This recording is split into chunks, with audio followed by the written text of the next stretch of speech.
अस्सलाम वालेकुम।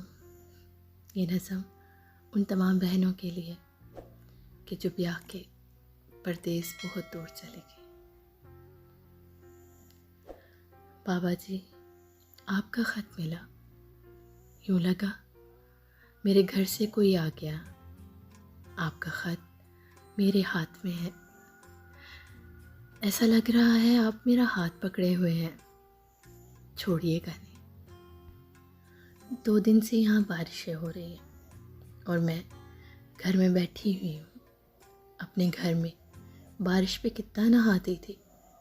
अम्मा डांटती थी मुझे और मुझे मज़ा आता था और मैं आसमान की तरफ देखकर कहती थी, अल्लाह जी और बारिश भेजे।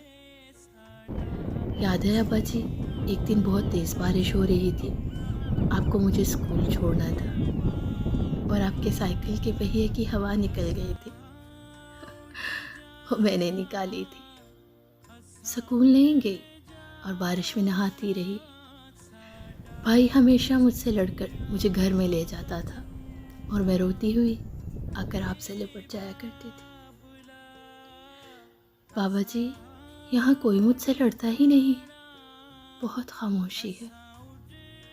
मैं तो आपकी लाडली थी, फिर मुझे इतनी दूर क्यों भेज दिया? अम्मा कैसी हैं?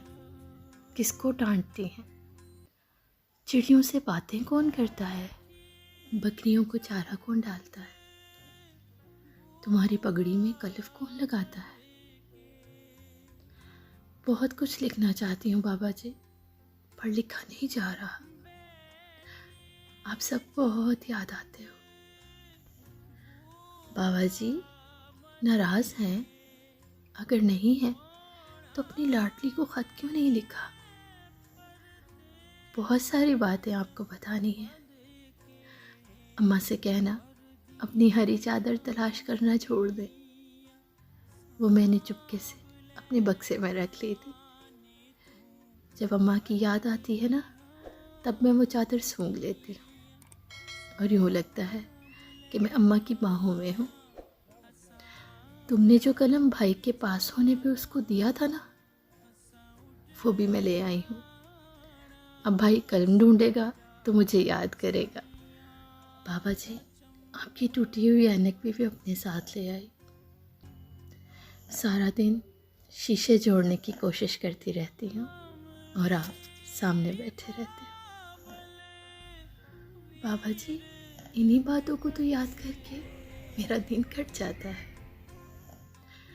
बाबा जी, मैंने कल रात को एक ख्वाब देखा। तुम, अम्मा, भाई सेहन में बैठे हुए बहुत खुश नजर आ रहे हो। बाबा जी, मगर मैं उदास हो गई। आम के पेड़ पे जो मेरा झूला था ना, वो नजर नहीं आया। तुम लोगों ने ऐसा क्यों किया? उसे ढलवा दिया।